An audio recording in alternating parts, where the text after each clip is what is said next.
नमस्कार, बहुत स्वागत है आपका डिबेट लाइव बड़ी बहस मध्य प्रदेश में। मैं हूं आपके साथ अमित शर्मा। मध्य प्रदेश विधानसभा चुनाव में मिली हार पर कांग्रेस में मंथन जारी है। दिल्ली में पीसीसी चीफ कमलनाथ ने कांग्रेस के राष्ट्रीय अध्यक्ष से मुलाकात की। इस मीटिंग में राहुल गांधी और केसी वेणुगोपाल भी मौजूद थे। बताया जा रहा है कि कमलनाथ से खड़गे ने हार के कारणों के बारे में पूछा। आलाकमान ने उनसे पीसीसी चीफ के लिए नाम मांगे हैं। इस्तीफा देने या मांगे जाने को लेकर स्थिति अभी साफ नहीं है, तो बदलाव की बयार है और हार के लिए कौन जिम्मेदार, इस पर होगी आज की हमारी बड़ी बहस। मगर उसके पहले देखिए एक खास रिपोर्ट। अध्ययन और चिंतन केंद्र के नेतृत्व को करना चाहिए और उन्हीं लोग तय करें कि क्या करना है। इतना धन हमारे पास नहीं है जितना ये खर्च करते हैं। ये तो एक एक पोलिंग बूथ पे 4-4, 5-5 लाख रुपए खर्च कर देते हैं। हम कहां से करें?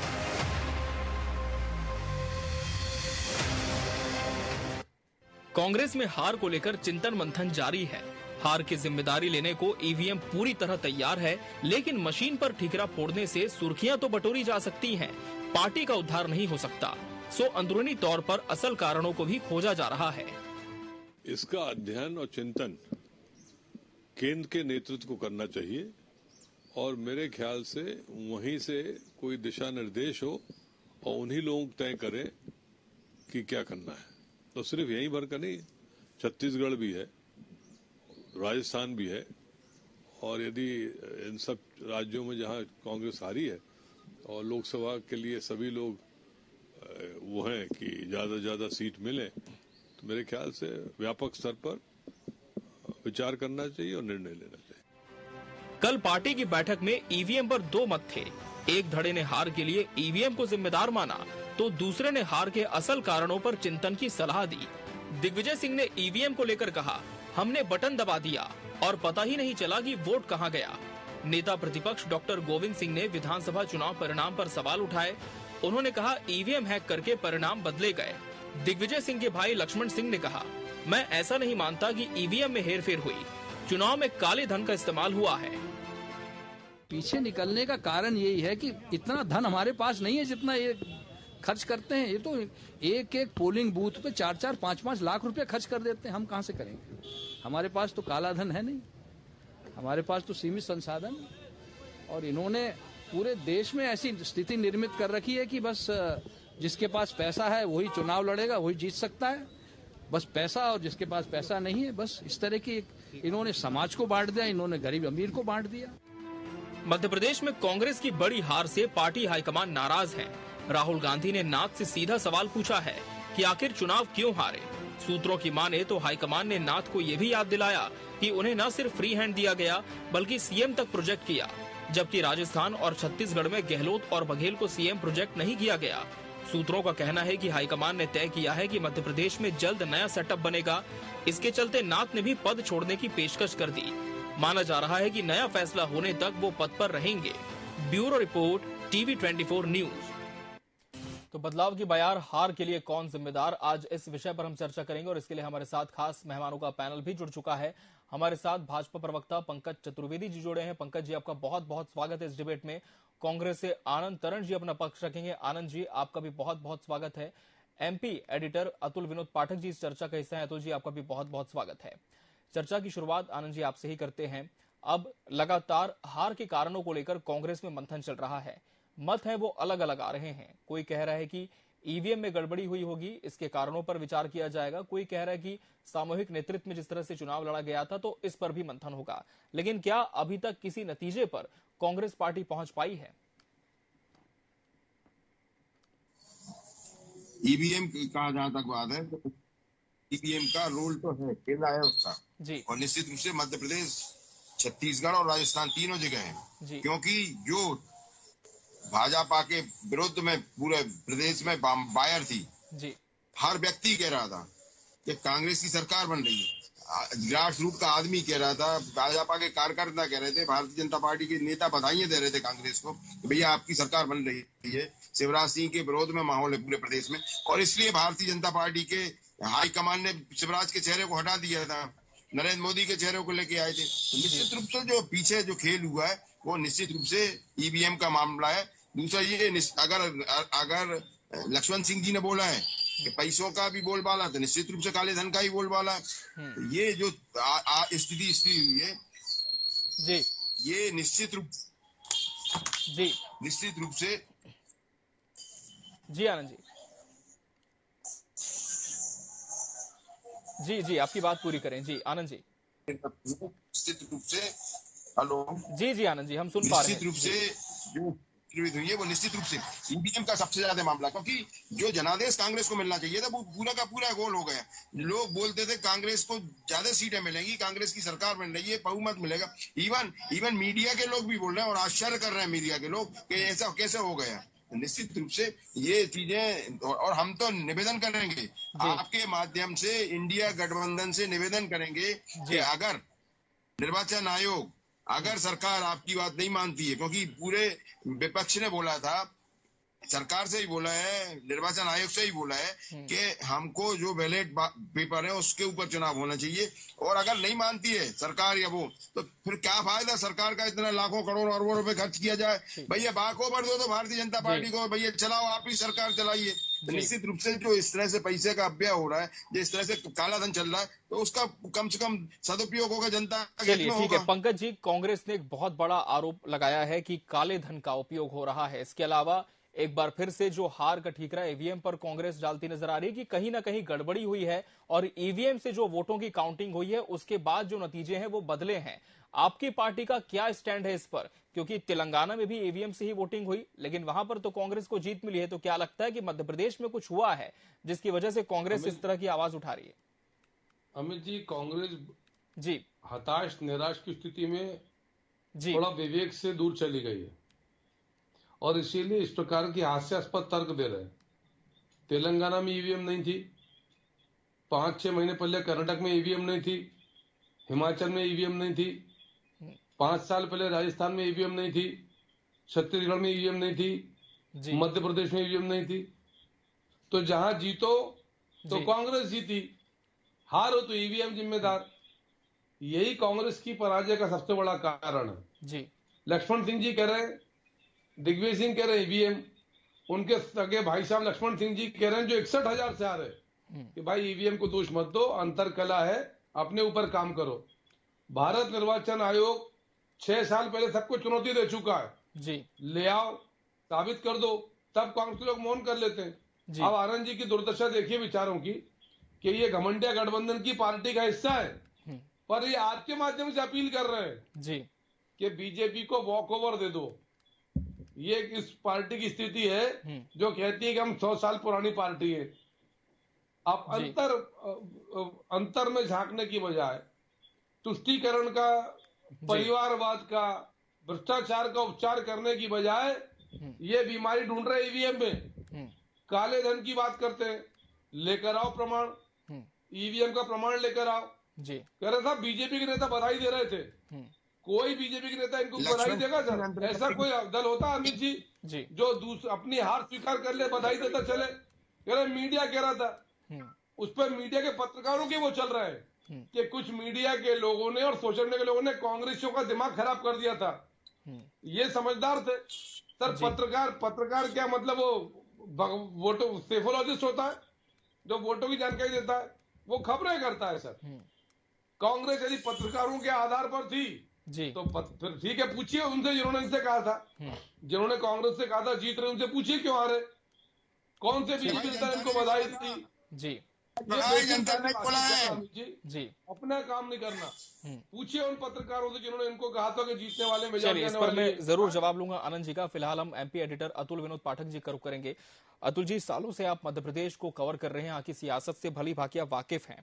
पिछले जो चुनाव यहाँ पर हुए और इस बार जो चुनाव हुआ था, उसमें एक बड़ा फैक्टर ये नजर आ रहा था कि नेक टू नेक फाइट बिल्कुल बताई जा रही थी। ये स्पष्ट नहीं हो पा रहा था कि हवा का रुझान किस ओर है।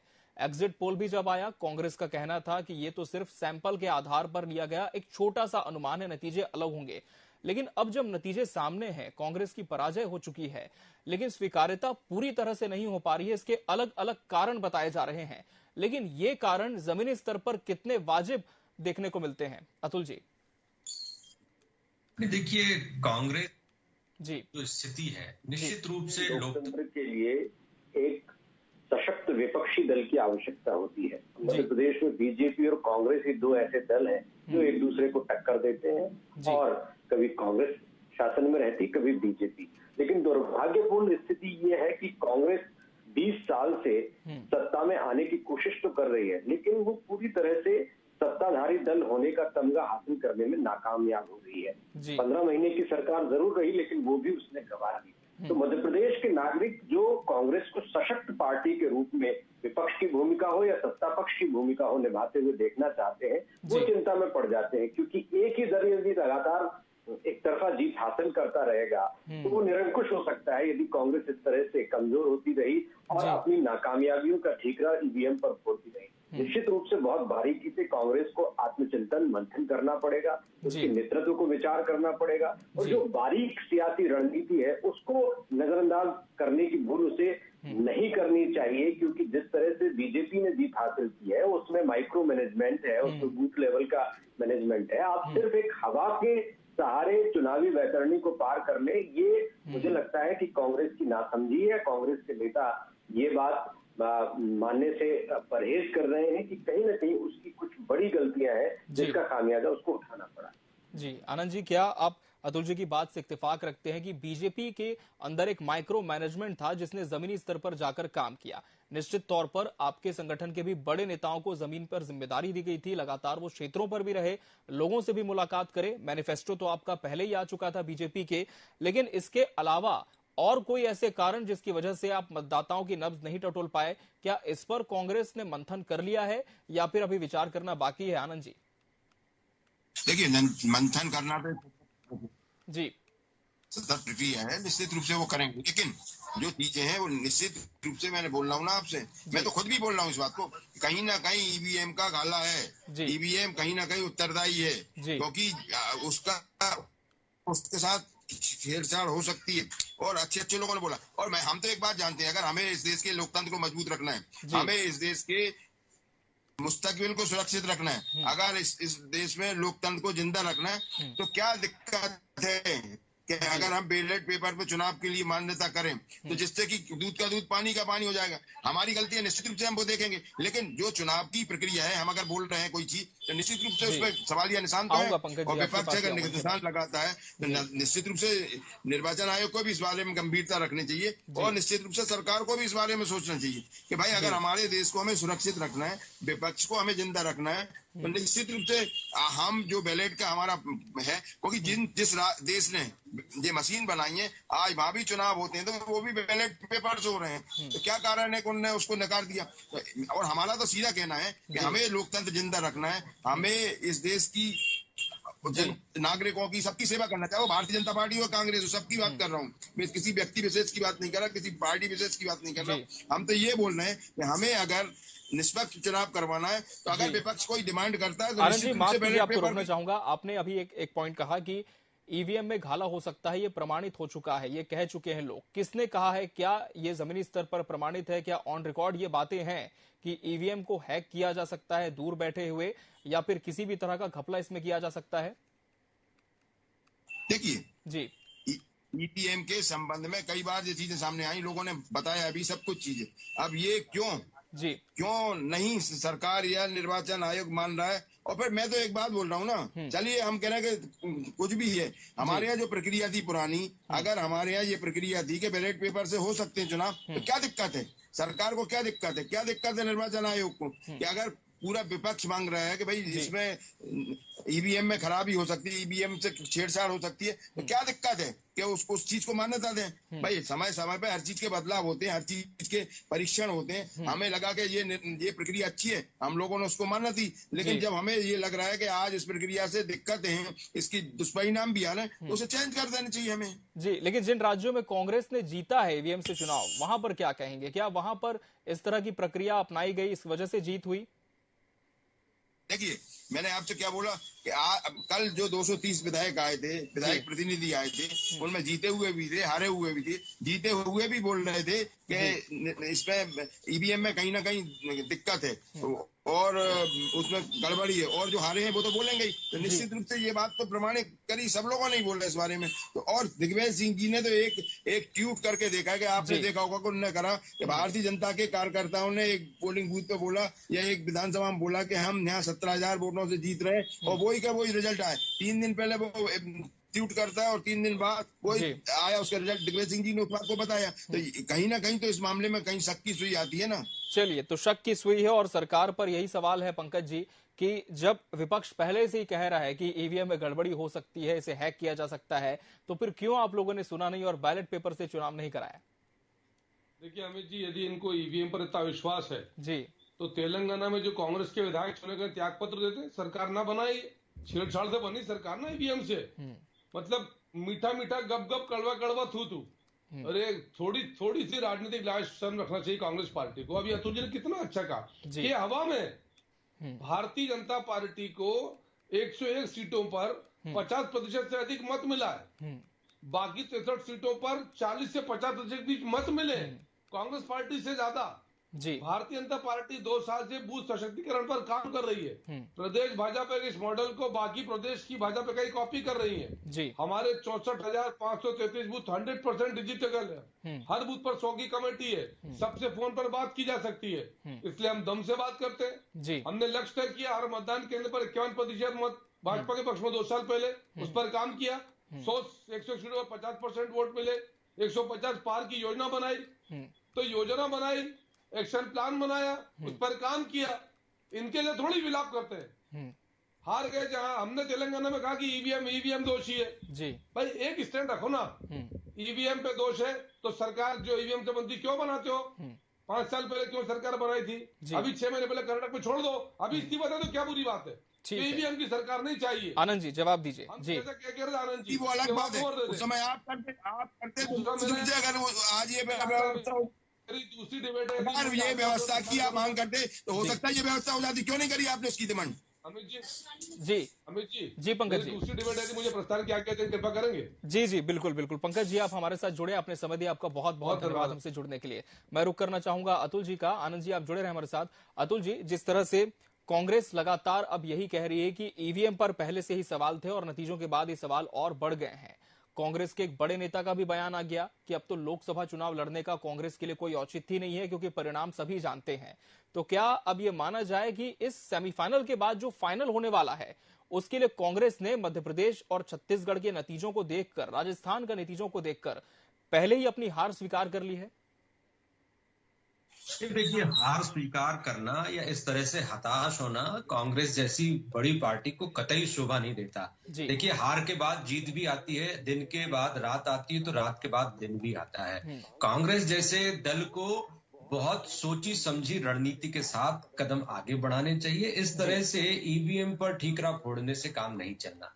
समय अभी दूर है इलेक्शन का, अभी 4-5 महीने हैं। बहुत अच्छे ढंग से सोच विचार कर माइक्रो मैनेजमेंट के साथ यदि कांग्रेस उतरती है तो ऐसी कोई वजह नहीं है कि मध्य प्रदेश में 29 की 29 सीटें बीजेपी ले जाए। पहले भी हमने देखा कि कांग्रेस ने 12 से 15 सीटें तक हासिल की हैं और एक समय ऐसा भी था कि मध्य प्रदेश में लीड लेने वाली पार्टी कांग्रेस थी। तो कांग्रेस थोड़ी सी ईमानदारी के साथ कोशिश करे और अब टीका टिप्पणी या विपक्ष पे दोषारोपण करने की बजाय अपने ऊपर काम करने का वक्त आ गया है और यही वक्त है जो कांग्रेस को आगे ले जा सकता है यदि उसने ईमानदारी से हार की समीक्षा की। जी बिल्कुल।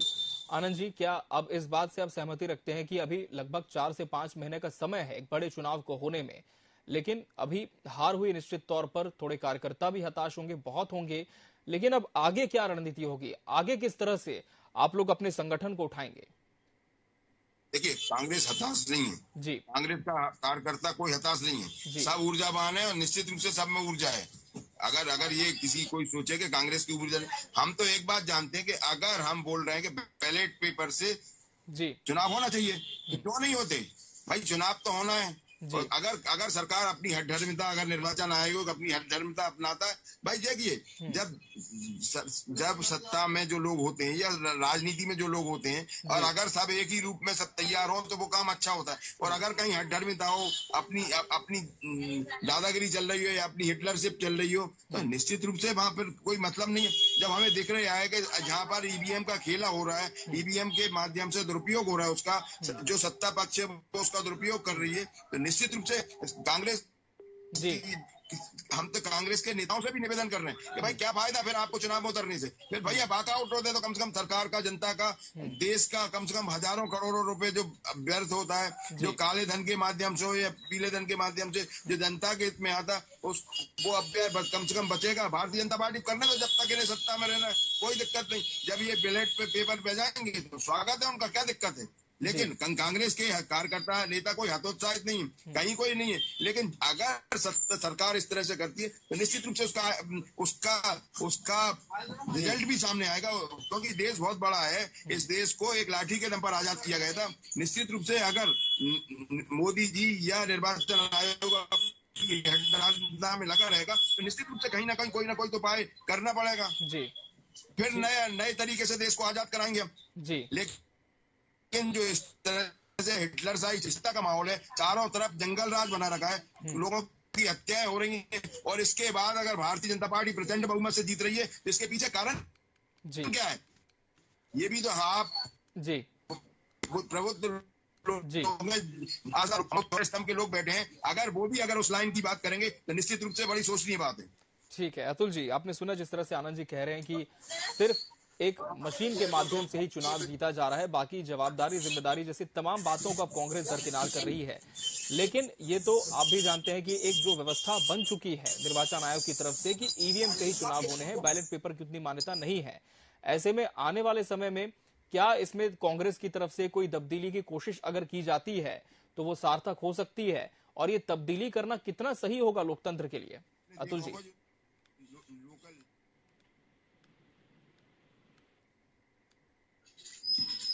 अतुल जी, आप सुन पा रहे हैं मुझे? जी, मेरी आवाज आ रही है आपको? जी जी अतुल जी, सुन पा रहे हैं जी जी जी। अतुल जी, कांग्रेस जैसे कि लगातार ईवीएम पर सवाल उठा रही है, लेकिन संगठन की हार क्यों हुई, जिम्मेदारी किसकी तय होगी, इसे लेकर फिलहाल कोई स्पष्ट जवाब नहीं। केवल ये कहना है कि मंथन एक सतत प्रक्रिया, वो आगे चलेगी। लेकिन कांग्रेस की ये मांग कि अब आने वाला जो चुनाव है वो बैलेट पेपर से हो, ईवीएम से ना हो, इसे कितना सही इस मांग को आप मानते हैं, और क्या ये मांग सार्थक होगी इस पूरी लोकतंत्र की व्यवस्था में? देखिए, तात्कालिक रूप से कांग्रेस ये कोशिश कर सकती है कि वो डिमांड करे, लेकिन अंदरूनी तौर पर कांग्रेस में बहुत कुछ चल रहा है। कमलनाथ भी दिल्ली पहुंचे और कमलनाथ से जो सवाल किया गया, निश्चित रूप से वो काफी तीखा सवाल था, और ये भी पूछा गया कि आपको पूरा फ्री हैंड दिया गया था, इसके बावजूद भी ये नतीजे क्यों आए। कांग्रेस को मालूम है कि कमी कहाँ रह गई, कहाँ एक तरफा निर्णय हुए, क्यों बार बार प्रभारी बदले गए। क्या कांग्रेस को ये पता नहीं कि चुनावी साल में बार बार चुनाव प्रभारी बदले गए?